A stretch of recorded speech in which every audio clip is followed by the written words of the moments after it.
దేవుని పరిశుద్ధమైన నామానికి స్తోత్రములు. దేవుని యొక్క సన్నిధిలో మరొకసారి దేవుని మాటలు వినడానికి ఏకీభవించిన మీ అందరూ కూడా ప్రభు నామమున ప్రేమపూర్వకంగా వందనాలు తెలియజేస్తూ ఉన్నాం. దేవుని ఆశీస్సులు మీకు అందిస్తూ ఉన్నాం. ఎలా ఉన్నారండి? మీరందరూ బాగున్నారా? మీరందరూ కూడా ప్రతిదినం ప్రార్థనలో ఏకీభవిస్తూ ప్రభు యొక్క రాకడ కొరకు సిద్ధపడుతూ ఉన్నారని నేను అనుకుంటా ఉన్నాను, ప్రార్థిస్తూ ఉన్నాను. మీరందరూ కూడా ఎక్కడ కూడా బలహీనులుగా ఉండొద్దు, కానీ దేవుని సన్నిధిలో దినదినము అభివృద్ధి చెందుతూ ఆశీర్వదించబడుతూ ప్రార్థనా బలము చేత అపవాదిని జయించేటువంటి యుద్ధవీరులుగా మీరు ఉండాలనేటువంటిది దేవుని ఉద్దేశము, నా విజ్ఞాపన, నా ఆలోచన కూడా. దేవుడు అటువంటి రీతిగా మిమ్మల్ని హెచ్చించునుగాక. ఆమేన్. దేవుని యొక్క వాక్యాన్ని మనము చదువుకొని ధ్యానం చేసుకుందాం.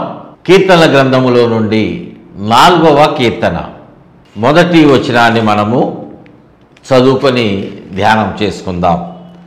నా నీతికి ఆధారమగు దేవా, నేను మొరపెట్టునప్పుడు నాకు ఉత్తరమిమ్ము. ఇరుకులో నాకు విశాలత కలుగ చేసిన వాడవు నీవే. నన్ను కరుణించి నా ప్రార్థన అంగీకరించుము. దేవుడి మాటలు మన వినికిడిలో ఆశీర్వదించునుగాక. ఆమేన్. అందరము ఆమేన్ అని చెప్దామా? ఆమేన్. ప్రియ దేవుని బిడ్డలారా, దావీదు భక్తుని యొక్క ప్రార్థనను మనం ఇక్కడ విన్నాం, మనం చదువుకున్నాం.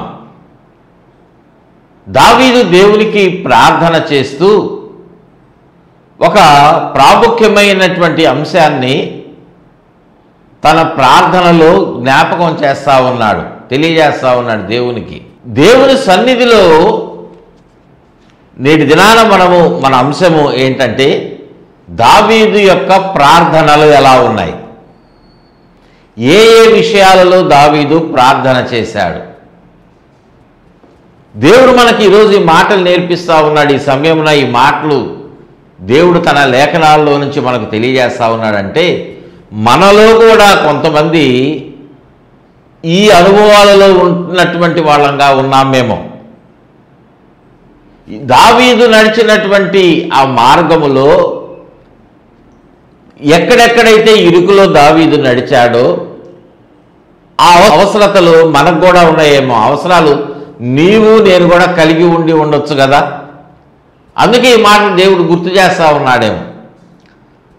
మొట్టమొదటి ఇక్కడ మనం చదివినటువంటి ఈ మూల వచ్చిన భాగంలో దావీదు చేసినటువంటి ప్రార్థన, ఇరుకులో నాకు విశాలత కలుగ చేసిన వాడవు నీవే. అంటే దావీదు తను నడిచినటువంటి మార్గం అంతా హైవే కాదు, విశాలంగా ఉన్నటువంటి మార్గములో, అంత సరిచేయబడినటువంటి మైదానంగా ఉన్నటువంటి మార్గంలో నడవల. దావీదు జీవితం కూడా కొన్నిసార్లు ఎత్తు పల్లాలు ఉన్నటువంటి మార్గంగా ఉన్నది. కష్టాలనేటువంటివి తరచుగా సంభవిస్తూ ఉన్నాయి. ఎక్కడా కూడా దుఃఖం అనేటువంటిది లేకుండా దావీదు జీవించలా. తను రాజైనా కూడా, రాజు కాకమునుపు తన మందను మేపుకుంటున్న సమయంలో కూడా ఏదో ఒక కష్టము, ఏదో ఒక రీతిగా ప్రాణ భయము, ఏదో ఒక రీతిగా శత్రు భయం అనేటువంటిది కలుగుతానే వస్తూ ఉన్నది. ప్రియ దేవుని బిడ్డలారా, తన మందను కాస్తూ ఉంటే దావీదు ఒక ప్రక్కన మందను మేపుతూ తన దగ్గర ఉన్నటువంటి ఆ యొక్క పిల్లని గ్రోవిని వాయిస్తూ ఉండేవాడు, ఫ్లూట్ ప్లే చేసుకుంటా ఉన్నాడు. సింహాలు వస్తూ ఉన్నాయి, ఎలుగుబంట్లు వస్తూ ఉన్నాయి, వాటిని నోట ఖర్చుకుంటా ఉంటే దావీదు దేవుని సన్నిధిలో ప్రార్థన చేసి బలమును పొందుకొని వాటి నుండి తన మందను విడిపించుకున్నటువంటి వాడుగా ఉన్నాడు. ఇరుకు మార్గం, ఇరుకులో తను అధికారం పొందుకున్న, అభిషేకించబడినటువంటి అనుభవంలో రాజ్యాభిషేకమును పొందుకున్నటువంటి వాడుగా, రాజుగా అభిషేకింపబడిన వాడుగా ఉన్నా కూడా కొన్ని ఇరుకు మార్గాలు దావీదు ముందు కనిపించాయి. అయితే దావీదు నాటి దినాన దేవుని సన్నిధిలో ప్రార్థన చేశాడు, ప్రభువా నేను ఇరుకులో ఉన్నాను, నాకు విశాలత కలుగు చేయంటే దేవుడు ఏం చేశాడంటే విశాలతను అనుగ్రహించాడు. దేవునికి మహిమ కలుగునుగాక. హల్లెలూయా. 18వ కీర్తనలో 6వ వచనంలో అంటున్నాడు, నా శ్రమలో నేను యెహోవాకు మొరపెట్టి తిని నా దేవునికి ప్రార్థన చేశాను అన్నాడు కదా మాట. తను రాజుగా ఉన్న, దేవునికి నమ్మకంగా జీవిస్తూ ఉన్న కష్ట సమయంలో దేవుణ్ణి విడిచిపెట్టలా, దేవుణ్ణి హత్తుకునే ఉన్నాడు, దేవుని మార్గంలోనే నడుస్తూ ఉన్నాడు, దేవుని విడిచిపెట్టలా, కన్నీరు విడిచి ప్రార్థన చేస్తున్నటువంటి అనుభవము దావీదు జీవితంలో కనిపిస్తూ ఉన్నాయి, సాక్ష్యంగా నిలబడతా ఉన్నాయి. శత్రువులు వచ్చి ముట్టడిస్తూ ఉన్నా ఎక్కడా దావీదు భయపడలేదు. ప్రియ దేవుని బిడ్డలారా, ఎందుకంటే దావీదు ఆ స్టేట్మెంట్ ఇస్తూ ఉన్నాడు కదా ఈ 18వ కీర్తనలో. అక్కడ 18వ వచనం 19వ వచనం చదువుతున్నాను చూడండి. ఆపత్కాలమందు వారు నా మీదకి రాగా యెహోవా నన్ను ఆదుకొనెను. 18వ వచనంలో ఈ మాట అన్నాడు. ఆపత్కాలం అనేటువంటి దావీదుకి ఒకటి సంభవించింది. ఆపత్కాలం అనేటువంటిది మరొకసారి మరొక రీతిగా వస్తూ ఉన్నది. ఏదో ఒక రీతిగా కొన్ని ఆపదలు అనేటువంటివి దావీదు జీవితంలో కనిపించాయి. శత్రువుల వల్ల కానివ్వండి, కుటుంబాన్ని బట్టి కానివ్వండి, శోధనలను బట్టి కానివ్వండి, అనారోగ్య పరిస్థితులు ఏదో ఒక సందర్భంలో ఎదుర్కొన్నాడు. మనం అనుకుంటున్నాం నాకేంటి శోధన అని, నాకేంటి బిడ్డల వల్ల, కుటుంబం వల్ల ఈ ఆందోళన ఏంటి, ఇంత సంపాదిస్తున్నాను కదా నాకు సంతోషం లేదా అని నువ్వు చాలాసార్లు నువ్వు కూడా బాధపడుతున్నావు, నేను బాధపడతా.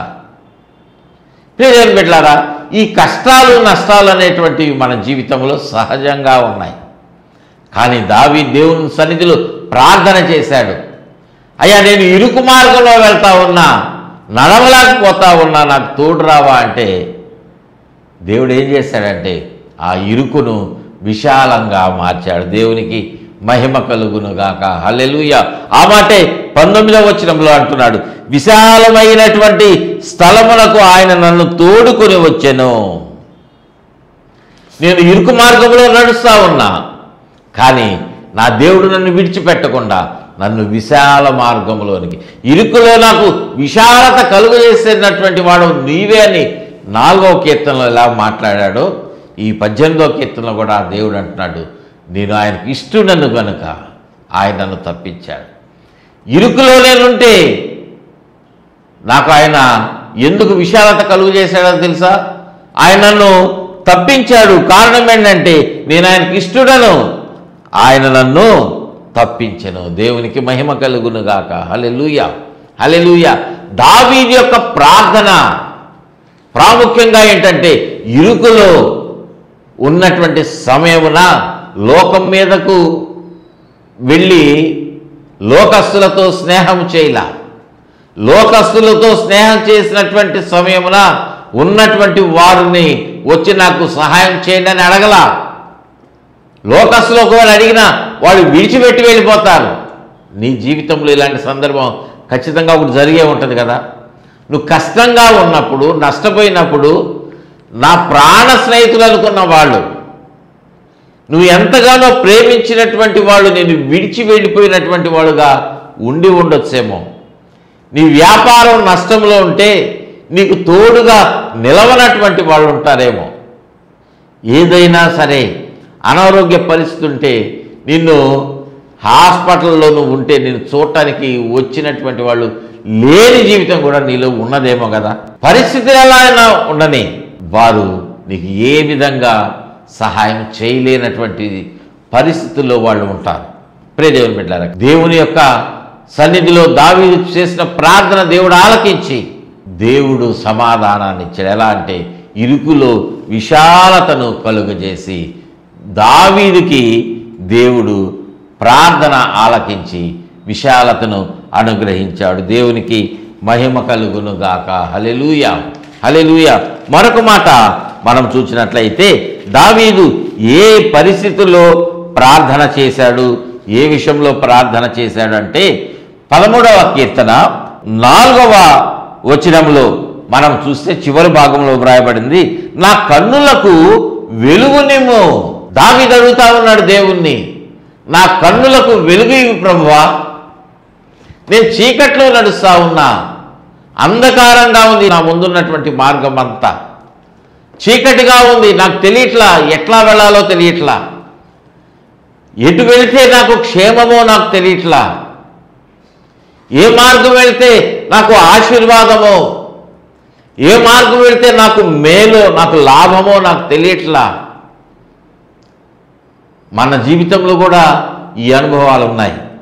ఏ వ్యాపారం చేస్తే నాకు లాభం వస్తుందో నాకు తెలియట్లా. అంతకు మునుపు లోకంలో ఉన్నటువంటి నా స్నేహితులు తెలివైనటువంటి వాళ్ళ సలహా తీసుకొని ఫలానా వ్యాపారం చేయమంటే చేస్తే నష్టం వచ్చేసేది. మరొకరు చెప్పారు ఈ వ్యాపారం కాదు వేరొకటంటే అది చేసిన అందులో కూడా నష్టమే. నష్టముతో నేను కృంగిపోయిన స్థితిలో ఉన్నా. నాకింకా మరణమే దిక్కుగా కనిపిస్తూ ఉందయ్యా. నేను ఇంకా ఆత్మహత్య చేసుకోవాలనేటువంటి ప్రేరేపణ నాకు కలుగుతూ ఉన్నది. నువ్వే నాకు దిక్కు నాయనా, నాకు వెలుగునివ్వు, నాకు ఆలోచన చెప్పు, నీ ఆలోచనతో నన్ను నడిపించు, నీ జ్ఞానం దయచేయి.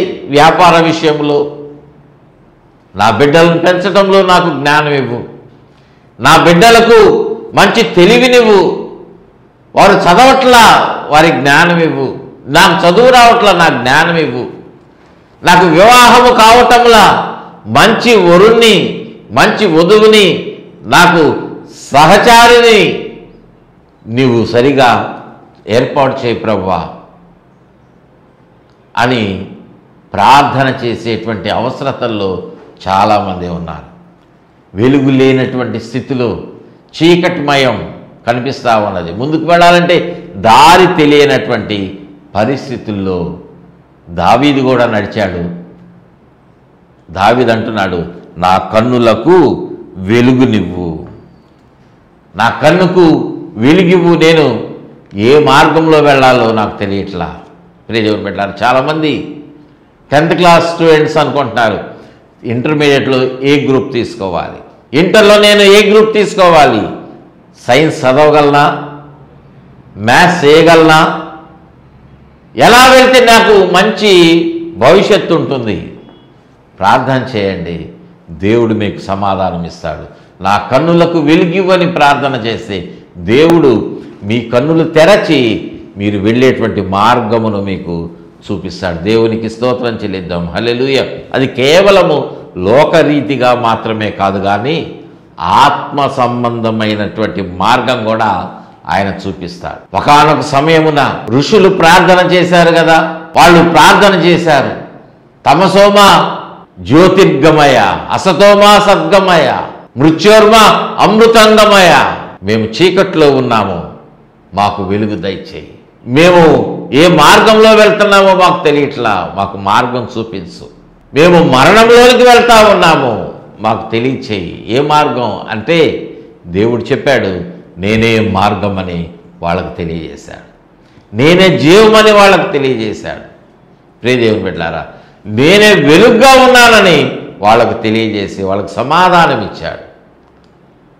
నీవు ఏ మార్గంలో నడవాలి తెలియకపోతే, కొంతమంది అనుకుంటున్నారు అందరినీ నేను పూజ చేశాను నాకు సమాధానం రాలేదు, నాకు తెలియబడినటువంటి దేవునికి నేను ప్రార్థన చేస్తున్నాను. ఆ తెలియబడినటువంటి దేవుడే ఆయన అంటున్నాడు, నేనే మార్గము అని నీతో మాట్లాడుతున్నాడు. నా కన్నులకు వెలిగిమ్మని నువ్వు ప్రార్థన చేయి. ఈ లోకరీతిగా కాదు, కానీ ఆత్మ సంబంధమైనటువంటి మార్గం ఆయన నీకు ఉపదేశిస్తాడు. ఈ లోకయాత్ర ప్రతి ఒక్కరూ ముగిస్తారు కదా, అందరికీ తెలుసు, అందరూ కూడా చెప్తారు ఈ మాట, నేను ఎంతకాలం బ్రతుకుతాను, కొద్ది కాలమే, నా భవిష్యత్తు ఏంటో నాకు తెలియదు, నేను రేపు ఉంటానో లేదో తెలియదు. నిజమే, మనం ఇంట్లోంచి బయటికి వెళ్తే తిరిగి వస్తామనేటువంటి నమ్మకం లేనటువంటి దినాలలో మనం బ్రతుకుతున్నాం. మనం ఎప్పుడు ప్రాణం విడిచిపెడతామో తెలియదు, కానీ తర్వాత మన పరిస్థితి ఏంటనేటువంటిది ఆలోచన చేయట్లా. ఈ లోకంలో మనం బ్రతకడానికి క్షేమంగా ఉండటానికి రకరకాల మార్గాలు వెతుక్కుంటున్నాం. కానీ ఈ లోకయాత్ర ముగించిన తర్వాత నా జీవితం ఏమవుతుంది, నా బ్రతుకు ఎక్కడ ఆగుతుంది, నేను ఎక్కడికి వెళతాను, అసలు మరొక స్థలంలో ఉంటాను అనేటువంటి ఆలోచన ఎప్పుడైనా చేశారా? కారణం ఏంటంటే మీ కన్నులు మూయబడి ఉన్నాయి, మీ కన్నులు తెరవబడలా. అందుకే మనం ప్రార్థన చేయాలి, నా కన్నులు తెరువు ప్రభువా, వెలుగులోనికి నేను నడవాలయ్యా, నాకు వెలుగు దయచేయి. నా ముందున్న మార్గం అంతా చీకటిగా ఉంది, అంధకారం ఉంది, వాటన్నిటిని తొలగించని నువ్వు ప్రార్థన చేస్తే దేవుడు మీకు అటువంటి కృపను అనుగ్రహిస్తాడు. దేవునికి మహిమ కలుగునుగాక. హల్లెలూయా, హల్లెలూయా. ప్రియదేవుని బిడ్డలారా, మనము దేవుని సన్నిధిలో ప్రార్థన చేయాలి. మరొక మాట మనం చూస్తే దావీదు చేసినటువంటి ప్రార్థన 18వ కీర్తనలో 3వ వచనం నుండి 6వ వచనం వరకు మనం చూస్తే, కీర్తనయుడైన యెహోవాకు నేను మొరపెట్టగా, ఏమంటున్నాడు ఇక్కడ దావీదు అంటే, నేను దేవునికి మొరపెట్టాను. ప్రార్థన చేయటం వేరు, మొరపెట్టడం వేరు. ప్రార్థనలో లోతైనటువంటి అనుభవం మొరపెట్టడం. నేను దేవునికి మొరపెట్టగా ఆయన నా శత్రువుల చేతిలో నుండి నన్ను రక్షించును. ప్రియదేవుని బిడ్డలారా, దావీదు నడిచినటువంటి అనుభవాలు ఇక్కడ కొన్ని తెలియజేస్తూ ప్రార్థన చేస్తూ ఉన్నాడు. మనం కూడా ఈ అనుభవాల్లో నడుస్తూ ఉన్నాం. దావీదైతే రాజుగారు కదా, దావీదుకి శత్రువులు ఉన్నారు కాబట్టి నా శత్రువుల చేతిలో నుండి నన్ను రక్షించు అని ప్రార్థన చేయొచ్చు. మరి నేను సామాన్యమైనటువంటి మానవుడిని, నేను ఒక చిన్న స్టూడెంట్ని, చిన్న ఉద్యోగిని, మాకు ఏ శత్రువులు లేరు కదా, మరి మేము ఈ మాట ఎలా అన్వయించుకోవాలి అని అనుకోవచ్చు. దేవుని బిడ్డలారా, మీకు ఒక కష్టం కలిగింది అంటే, ఒక నష్టము కలుగుతూ ఉన్నదంటే, ఒక అనారోగ్యము వాటిల్లుతూ ఉన్నదంటే, మీ కుటుంబంలో ఏదో ఒక ఇబ్బంది కలుగుతూ ఉన్నదంటే, వాటి కారణము మీ శత్రువే. ఎవరు మా శత్రువు అంటే మీరు అనుకోవచ్చు, అడగవచ్చు, అన్న మా శత్రువు ఎవరంటే మీ శత్రువు అపవాది. వాడు మిమ్మల్ని దోచుకుంటున్నాడు, మీ ఆరోగ్యాన్ని దోచుకుంటాడు, మీ కుటుంబంలో గొడవలు పెడతా ఉన్నాడు, సమాధానం తీసేస్తున్నాడు, సంతోషాన్ని దొంగిలిస్తూ ఉన్నాడు. వాడు దొంగ, దోచుకుంటాడు, అబద్ధికుడు, అబద్ధములకు జనకుడు వాడు. మా బిడ్డలు ఎప్పుడు మాతో అబద్ధం చెప్పలా, కానీ ఈ రోజుల్లో వాళ్ళు అబద్ధం నేర్చుకుంటున్నారు. ఎందుకంటే వాళ్ళు అపవాదితో స్నేహం చేస్తున్నారు, అపవాదికి లోబడిపోయారు. కాబట్టి అపవాది మీ శత్రువు. వాడిని జయించాలంటే మీరు జయించలేరు. మీ శత్రువైనటువంటి సాతానుని మీరు జయించలేరు.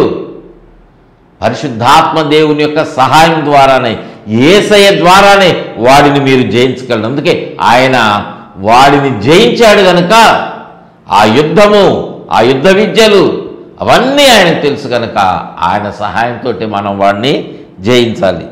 మరణమును మనం జయించాలి. మరణ పాశములు నన్ను చుట్టుకొనగను, భక్తిహీనులు వరద పొడ్లు వలె నా మీద పడి బెదిరింపగను.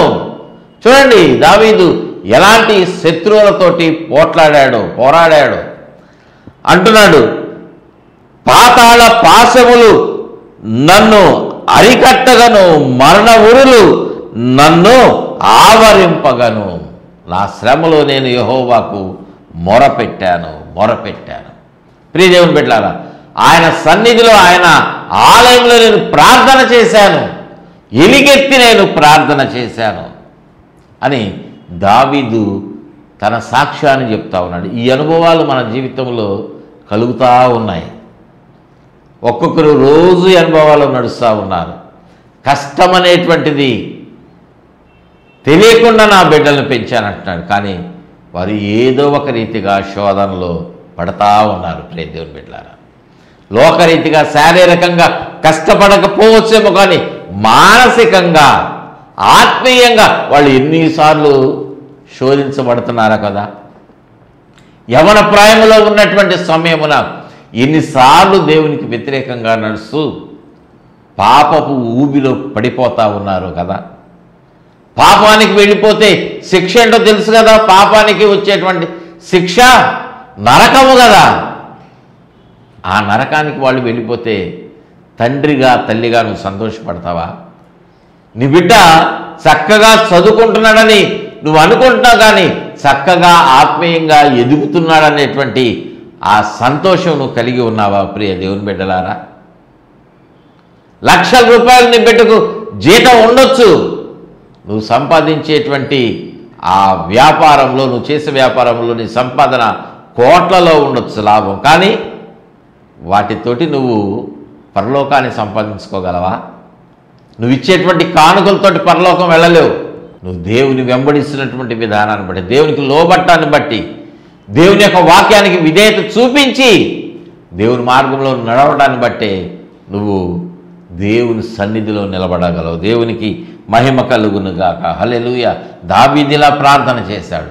ఈ అనుభవాల్లో దావీదు ప్రార్థన చేసినప్పుడు ఆయన అంటున్నటువంటి మాట, ఆయన తన ఆలయంలో 6వ వచనంలో అన్నాడు, ఆయన తన ఆలయంలో ఆలకించి నా ప్రార్థన అంగీకరించెను, నా మొర ఆయన సన్నిధిని చేరి తన చెవులదొచ్చెను. దేవునికి మహిమ కలుగునుగాక. హల్లెలూయా. ఆ పరిస్థితుల్లో దావీదు ప్రార్థన చేస్తే అంటున్నాడు, ఆయన విశాలమైన స్థలమునకు వచ్చి నన్ను తోడుకుని వెళ్ళాడు. దేవునికి మహిమ కలుగునుగాక. హల్లెలూయా. ప్రియదేవుని బిడ్డలారా, త్వరగా మనము దేవుని యొక్క మాటలు చూసినట్లయితే మరొక సందర్భం చూస్తే 19వ కీర్తనలో 18వ కీర్తనలోనేమో ఆయన ఉన్నటువంటి పరిస్థితుల్లో ప్రార్థన చేసి విడుదల పొందాడు. 19వ కీర్తనలో 13వ వచనంలో దురభిమాన పాపములో పడకుండా నీ సేవకుని ఆపుము, వాటిని నన్ను ఏలనీయకము. చాలా ప్రాముఖ్యమైనటువంటి ప్రార్థన ఇక్కడ చేస్తా ఉన్నాడు. దురభిమాన పాపము. చాలామంది వాళ్ళని వాళ్ళు అధికంగా ప్రేమించుకుంటారు. నేను పాపం చేయటం లేదనుకుంటారు, నేను బాగా అభిమానించబడాలనుకుంటారు, సెల్ఫ్ రెస్పెక్ట్ కోరుకుంటారు. ఈ మాటను మనం వివరించడానికి మనకు సమయం లేదు కనుక క్లుప్తంగా నేను ఈ మాట మీకు తెలియజేస్తాను. మనము ఎక్కడ దురభిమాన పాపంలో ప్రవేశించకుండా దేవుని యొక్క సహాయాన్ని మనం కోరుకోవాలి. మనము హెచ్చించుకోకూడదు. వాటిని నన్ను ఏలనీయకము అని దేవుని సన్నిధిలో ప్రార్థన చేస్తా ఉన్నాడు. ప్రియ దేవుని బిడ్డలారా, మనం ఈ రీతిగా ప్రార్థన చేస్తే మనము ఈ పాపాన్ని జయించేటువంటి అనుభవంలో ఉంటాం. ఈ యొక్క అనుభవంలోనికి రాకుండా మనము కూడా దేవుని సన్నిధిలో మన యొక్క సాక్ష్యాన్ని నిలవబెట్టుకునేటువంటి వాళ్ళంగా ఉంటాం. దేవునికి స్తోత్రం చెల్లిద్దాం. హల్లెలూయా. మరొక మాట 143వ కీర్తనలో దావీదు ఒక శ్రేష్టమైనటువంటి అంశాన్ని గురించి ప్రార్థిస్తూ ఉన్నాడు. ఏమంటా ఉన్నాడంటే చూడండి, 143వ కీర్తనలో 10వ వచనంలో దావీదు ప్రార్థన, నీ చిత్తానుసారముగా ప్రవర్తించుటకు నాకు నేర్పము, నీవే నా దేవుడవు అని ప్రారంభించాడు. దేవా, నువ్వే నాకు దేవుడు, మంచిదే. దేవుణ్ణి నువ్వు తప్ప నాకు వేరొక దేవుడు లేడు, యేసయ్య నువ్వే నాకు దేవుడవు అని దావీదులాగానే నేటి దినాలలో చాలామంది ఉన్నారు. ఏ మతాలకు చెందిన వాళ్ళు కూడా వాళ్ళ దేవుడు అంటే వాళ్ళకి చాలా నమ్మకం. క్రైస్తవులు యేసయ్య నువ్వే నాకు దేవుడు, నేను వేరే ఎవరికి మొక్కుబడి చేసుకోవట్లా, ఎవరికి కానుకలు ఇవ్వట్లా అని యేసయ్య మందిరానికి వస్తూ ఉన్నారు, చేస్తూ ఉన్నారు. కానీ దావీదు భక్తుడు చేసినటువంటి ప్రార్థన ఎలా ఉన్నదంటే, నీ చిత్తానుసారముగా ప్రవర్తించుట నాకు నేర్పుము. ఈ మాట నువ్వు నేను ప్రార్థన చేయటం నేర్చుకోవాలి. దావీదు అన్నటువంటి మాట ఏంటో తెలుసు కదా, విన్నారు కదా. నువ్వు నాకు ఫలానా దయచేయనట్లా, ఇప్పుడు ఇక్కడ నీ చిత్తము నా పట్ల ఉన్నది కదా. దావీదు దేవుని యొక్క చిత్తానుసారుడు, హృదయానుసారుడు అనేటువంటి మాట ఉన్నది కదా, దేవుడిచ్చిన స్టేట్మెంటే కదా. నువ్వు నా పట్ల ఏ చిత్తమునైతే ఏ ఉద్దేశమునైతే కలిగినటువంటి వాడవుగా ఉన్నావో, ఏ వాగ్దానం అయితే నాకు ఇచ్చావో ఆ వాగ్దానమును నేను స్వతంత్రించుకోవాలి. నువ్వు నా పట్ల కలిగి ఉన్నటువంటి చిత్తమును నేను గ్రహించి దాని ప్రకారంగా నేను నడిచి నిన్ను సంతోషపెట్టాలి. అది నాకు దయచేయి ప్రభువా అని ప్రార్థన చేస్తా ఉన్నా. నువ్వు చేస్తున్నావా? నువ్వు చేయగలుగుతున్నావా ఈ ప్రార్థన? దేవుని యొక్క చిత్తము నువ్వు తెలుసుకుంటున్నావా? తెలుసుకొని దానికి లోబడి ప్రభువా నీ చిత్తమునకు నేను లోబడలేకపోతా ఉన్నాయా, నా కాలు జారిపోతా ఉంది, మనసు తొలగిపోతా ఉంది, నాకు స్థిరమైన మనసు దయచేయి, స్థిరమైన ఆలోచన దయచేయి, నా మనసు నీ మీద ఆనుకోవాలి, నీ చిత్తంలోనే నేను నిలబడాలి నడవాలి అనే ప్రార్థన నువ్వు చేయగలుగుతా ఉన్నావా? అలా చేయాలి ప్రియ దేవుని బిడ్డలారా. అలా చేస్తేనే నువ్వు ఉన్నతమైనటువంటి స్థితిలో ఆత్మీయంగా శారీరకంగా ఉండగలుగుతావు. ఈ ప్రార్థన చేయటం నువ్వు నేర్చుకో. మరొక మాట మనం చూస్తే 119వ కీర్తనలో 136వ వచనంలో, జనులు నీ ధర్మశాస్త్రమును అనుసరింపకపోయినందుకు నా కన్నీరు ఏరులై పారుతా ఉన్నది. నీ ధర్మశాస్త్రమును అనుసరించట్లా. మనం ఈ ప్రార్థన చేయాలి.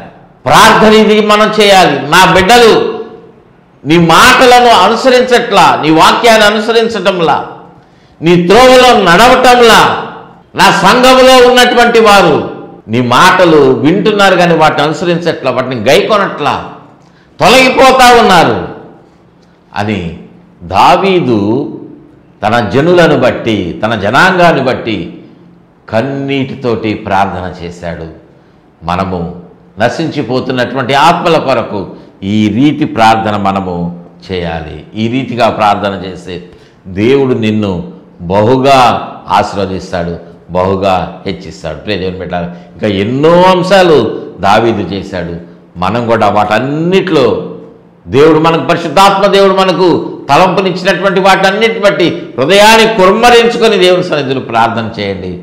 దేవుడు మీ ప్రార్థన ఆలకించి మీకు విడుదలను, విశాలతను అనుగ్రహించి మిమ్మల్ని వర్ధిల్ల చేస్తాడు.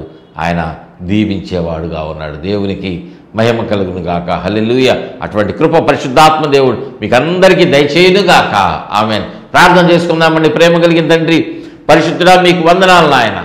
దావీదు ఏ రీతిగా అనేక విషయములలో ప్రార్థించాడో, మా ప్రార్థనలు, మా అవసరతలు, మా అనారోగ్య పరిస్థితుల్లో మాకు విడుదల, ఆర్థిక ఇబ్బందుల్లో విడుదల, బలహీనతలో విడుదల, బలమును దయచేయండి నాయన. మా బిడ్డలందరినీ జ్ఞాపకం చేసుకోండి. ఈ మాట వింటున్నటువంటి వారందరినీ ప్రభువా మీ వాక్యము లోబడేటువంటి మనస్సును, మీ వాక్యానికి అనుసరించి నడిచేటువంటి నడత నాయన ఈ కార్యక్రమం స్పాన్సర్ చేసిన బిడ్డను, కుటుంబాన్ని దీవించి అన్ని విషయాల్లో వర్ధల చేసి ప్రతి ఒక్కరిని మీ రాకడ కొరకు సిద్ధపరచు, స్థిరపరచు, బలపరచమని మీకే సమర్పించుకుంటే యేసు నామమున అడిగి వేడుకుంటున్నాము తండ్రి. ఆమేన్, ఆమేన్, ఆమేన్. తండ్రి, కుమార, పరిశుద్ధాత్మ త్రియేక దేవుని దీవెన, కాపుదల, భద్రత ప్రతి ఒక్కరికి తోడుగా ఉండి నడిపించి వర్ధిల్ల చేయునుగాక.